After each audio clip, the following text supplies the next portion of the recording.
Sir, समस्त staff एवं छात्र छात्राओं, जैसा कि आज 31 अक्टूबर है, राज्य सरकार, केंद्र सरकार दोनों ने ही इस दिन को राष्ट्रीय एकता दिवस के रूप में मनाने का संकल्प लिया है।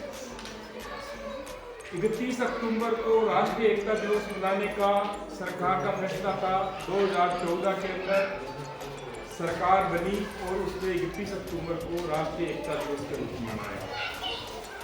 विद्यालयों में इस दिवस को मनाने के पीछे ये कारण है कि हम विद्यार्थियों के माध्यम से समाज के अंदर ये संदेश दें कि एक तो पहले राष्ट्रीय एकता है क्या चीज, और इस दिन को ही हमने क्यों चुना।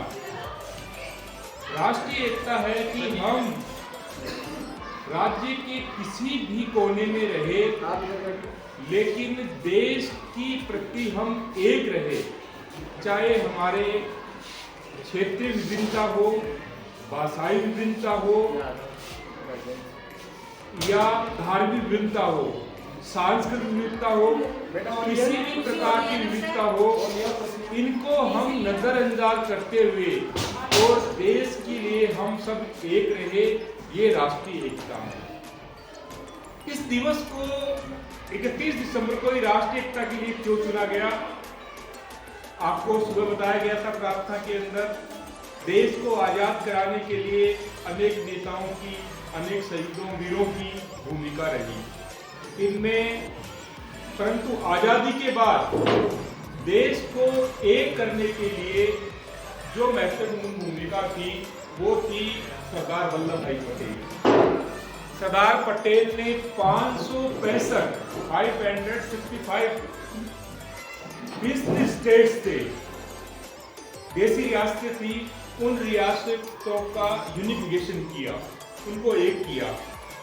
अब ये कार्य आजादी के बाद एक महान कार्य था कि आप 565 रियासतों को एक जगह एक सूत्र में बांधना कैसे पॉसिबल है, लेकिन इनके कृत संकल्प, दृढ़ इच्छा शक्ति और मजबूत इरादों से इस पुनीत कार्य को इन्होंने अंजाम दिया और इन 565 देसी रियासतों का एकीकरण करके और देश के सामने एक अनुपम उदाहरण किया। इनको इस कार्य करने के बाद लौह पुरुष की उपाधि दी गई आयरन मैन, कि ये एक आयरन मैन ये कार्य कर सकता है।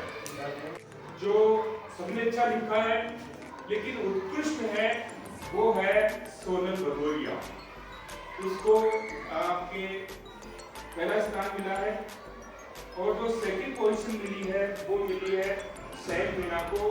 थर्ड पोजीशन के अंदर रवीना, आरती और पूजा सिंह। आज आप प्राइज लेने के आए, ये तीनों छात्राएं हैं, तीन कैटेगरी में ये छात्राओं की, ये छात्राएं यहाँ मंच पे आकर के और अपना ये पुरस्कार देते हैं।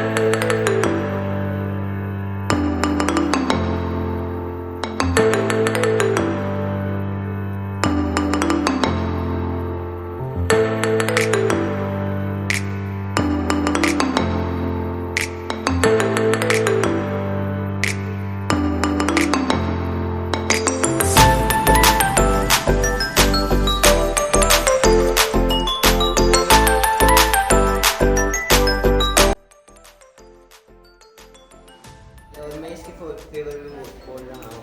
जैसे कि मोबाइल एक AI के ज़माने का तो इंस्ट्रूमेंट है, तो मोबाइल अच्छे कामों में भी यूज होता है और बुरे कामों में भी। तो जैसे कि हम अच्छे कामों में वो करते हैं, जैसे मोबाइल फोन को पढ़ने के काम भी आ सकता है, फोन कॉल के थ्रू अपने इमरजेंसी अपनी किसी भी शेयर भी कर सकते हैं। इमरजेंसी होगा तो डायरेक्ट फोन करके इमरजेंसी बता सकता है। तो वो इसमें वो अपनी एक चीज़ जैसे पहले टाइम पे तो पार्ट अपने मैं पेट्स के फेवर में नहीं बोलना चाहिए, क्योंकि हमें पेट्स को पालना नहीं चाहिए, क्योंकि वो कभी भी आज़ाद नहीं हो सकते। वो हम उनको जैसा रखते हैं वे वैसे ही रहते हैं और हम भी एक तरह से बन जाते हैं। और अगर हम भी कहाँ पर जाते हैं तो उनको भी साथ में लेकर जाना पड़ता है। और अगर उनका फिटनेस होते हैं, उनके मेडिकल सर्टिफिकेट होते हैं, अगर वो नहीं होते हैं तो लोग आगे ऑब्जेक्शन कर देते हैं कि हमको इससे बीमारी हो सकती है, इसलिए हम टैक्स नहीं पालना चाहिए। और हमें टैक्स नहीं पालना चाहिए।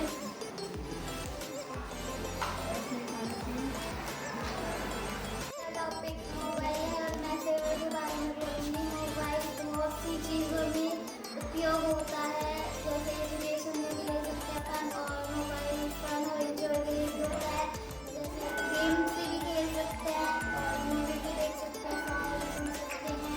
और अगर अपन आपात स्थिति में हो तो हम इसे इमरजेंसी कॉल भी कर सकते हैं, 1 से दूसरे जगह कॉल भी कर सकते हैं। मोबाइल से हम बहुत सी चीज़ें कर सकते हैं और इससे अपन ऑनलाइन पेटीएम भी कर सकते हैं, ऑनलाइन एजुकेशन ले सकते हैं। और मैं मोबाइल के बारे में बात कर रही हूँ। ये डिसफेवर है। मोबाइल हमारे स्वास्थ्य के लिए बहुत हानिकारक है। हमें मोबाइल का यूज़ नहीं लेना चाहिए, मोबाइल का यूज़ नहीं लेना चाहिए क्योंकि ये हमारी आंखों को कमज़ोर करता है। नींद नहीं आ पाती, थकान भी महसूस होती है। हम साइबर अपराधी के खिलाफ भी हो सकते हैं। साइबर अपराधी हमारे फ़ोन को हैक कर लेता है और एक पासवर्ड से अपना पेटीएम साफ भी कर सकता है। और बच्चे इससे ज़्यादातर पढ़ाई में यूज़ लेते हैं, बट मोबाइल हमारा पढ़ाई से ध्यान भटकाता है और मोबाइल अपनी तरफ ध्यान भटकाती है। मेरा नाम शर्मिला है और मेरा टॉपिक प्लास्टिक है और मैं प्लास्टिक को नहीं यूज़ करने के बारे में बोलना चाहता हूँ। ये प्लास्टिक हम कहीं भी यूज़ लेकर फेंक देते हैं तो उसके बाद वो जो सॉइल होती है उसकी फर्टिलिटी ख़त्म हो जाती है उसके और जो जहाँ पर वो प्लास्टिक रहती है वहाँ पर हम नई फसल भी नहीं बो पाते। और प्लास्टिक को बनाने के लिए जो भी रसायन यूज़ करे जाते हैं उसके अंदर उनसे इंसानों के अंदर और जानवरों के अंदर कैंसर जैसी बीमारियों की समस्या पैदा हो जाती है। और तो और ये प्लास्टिक हमारे वातावरण के लिए बहुत ज़्यादा वो है, ये हार्मफुल है। और तो और प्लास्टिक को हम डिकम्पोज भी नहीं कर पाते और प्लास्टिक के जो माइक्रो प्लास्टिक्स है वो हमारे शरीर पे जगह जगह चल जाते हैं, वो पानी के रूप में भी जा सकते हैं और उससे हमारे शरीर को बहुत नुकसान होता है। प्लास्टिक को हम डिकम्पोज नहीं कर पाते, उसको जला भी देते हैं तो उसका छोटा सा टुकड़ा भी बच जाता है, उसको हम नहीं जला पाते। ये प्लास्टिक बहुत ज़्यादा हार्मफुल है हमारे नेचर के लिए। उसकी जगह हमें कपड़े की थैलियाँ यूज़ करनी चाहिए। उसकी जगह हमें ये प्लास्टिक को यूज़ अगर करें भी तो वो सिर्फ एक बार यूज़ करें, फिर बार बार यूज़ करते रहें, उन्हें बचा के संभाल के रख लें।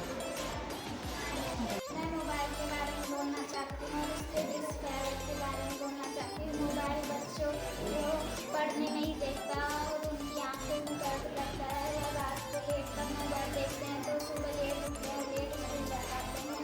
और मोबाइल बाजार में चोरी हो जाता है तो उससे हाथ भी कर सकते हैं। अगर मोबाइल हाथ में हो तो शरीर के नुकसान हो सकते हैं उससे। और मोबाइल में अगर पेटीएम हो तो पेटीएम से हैंग हो सकते हैं। अगर मोबाइल के नंबर लिखा है और उस नंबर का मिसयूज़ हो तो वो पेटीएम के पैसे भी जा सकते हैं। और मोबाइल बच्चों को पढ़ने से ध्यान भटकाता है, उनको पढ़ने नहीं पड़ता और वह उनकी आँखों के आंसू को आंसू नहीं रखता उनकी आँखों के आंसू को और वह उनकी आँखों को सूजन कर देता है। मैं पेट्स के फेवर में हूँ, जैसे कि पेट्स को पालना चाहिए क्योंकि अगर वो सड़कों पर खुले घूमेंगे तो उनके जान जाने का खतरा है और अगर उनकी बीमारी लग जाएगी तो वो तड़प कर भी मर सकते हैं। अगर हमारे पास हम उनको सुरक्षित रखेंगे तो हम उनका इलाज भी करवा सकते हैं। जैसे कि गाय के दूध, भैंस के दूध से काफ़ी सारी मिठाइयाँ बनती हैं बहुत स्वादिष्ट, जैसे बर्फी आदि। और उनके गोबर को हम खाद के रूप में भी उपयोग कर सकते हैं, उपलेप बना सकते हैं, जिससे कि डिफोरेस्टेशन भी कम होती है और उनके खाद में उमस भी ज़्यादा होती है, जिससे कि फसलों में फ़ायदा होता है। और मोबाइल है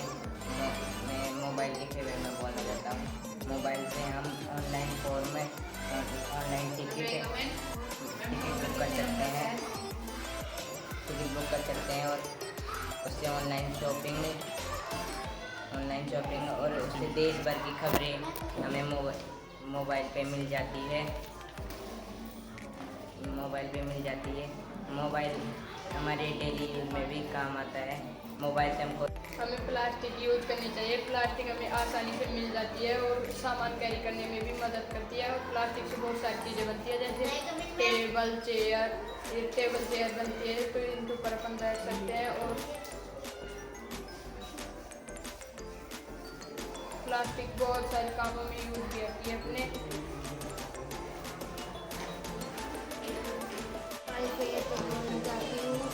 मोबाइल देखना चाहिए हमें, और मोबाइल पर हम ऑनलाइन क्लासेस ले सकते हैं, मोबाइल पर हम गाने वाने सुन सकते हैं, और मोबाइल पर हम स्टडी कर सकते हैं, और मोबाइल पर हम गेम खेल सकते हैं। और आगे सबसे नजर रखता हूँ कि वो लोग कैसे क्या बात को मालूम करें।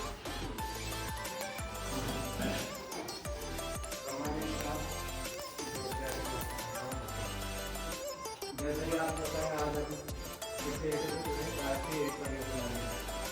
राष्ट्रीय एकता मतलब हम चाहे कैसे अलग अलग हैं लेकिन हम सब एक हैं। हमारी भावना एक होनी चाहिए देश के प्रति हमारा क्या होना चाहिए, सम्मान होना चाहिए। लेकिन पहले अपन भारत के नागरिक है, उसके बाद में अपन राजस्थान के नागरिक है। पहले नागरिक किसके अपन भारत है, तो हमारे भारत देश के प्रति सम्मान होनी चाहिए, एक सम्मान होना चाहिए। तो अभी जैसे मैंने किसी ने बताया कि हम राष्ट्रीय एकता मतलब चाहे अपन धर्मों में बटे हो, जातियों में बटे हो, लेकिन वास्तव में हम क्या है, सब एक हैं। हमारी भावना देश के प्रति क्या होनी चाहिए, एक होनी चाहिए। और समय समय पर जितने भी कंपटीशन आयोजित होते हैं उसमें हमको पार्टिसिपेट करना चाहिए, उसमें भाग लेना चाहिए। और पहले से एडवांस में तैयारी करके आए। जो भी अब जैसे अपने 14 नवंबर को क्या आ रहा है, बाल दिवस आ रहा है, तो बाल दिवस में अपन पंडित जवाहरलाल नेहरू के बारे में क्या क्या उनकी जीवनी है, क्या है उनकी, उसके बारे में पहले से तैयारी करके हैं। लेकिन फिर वहाँ पर कोई कार्यक्रम हो गया, बाल मेला लागू होगा अपने विद्यालय के अंदर, तो अपन को क्या क्या तैयारी करनी है, कैसे तैयारी करनी है, उसके बारे में हमको पूरी जानकारी करनी है। क्या अपन प्रतियोगिता में भाग लेंगे, कौन कौन से फिर टॉपिक्स रहेंगे, इसके बारे में पहले ही मालूम कर लो अपने टीचर से, वो आप बता देंगे, उसके बाद में तैयारी करेंगे। और ऐसे अगर प्रोग्रेस करोगे तो जीवन में बहुत आगे बढ़ोगे, क्योंकि यहाँ आके सम्मान प्राप्त करना हमारे लिए भी एक बहुत बड़ा सम्मान है। धन्यवाद।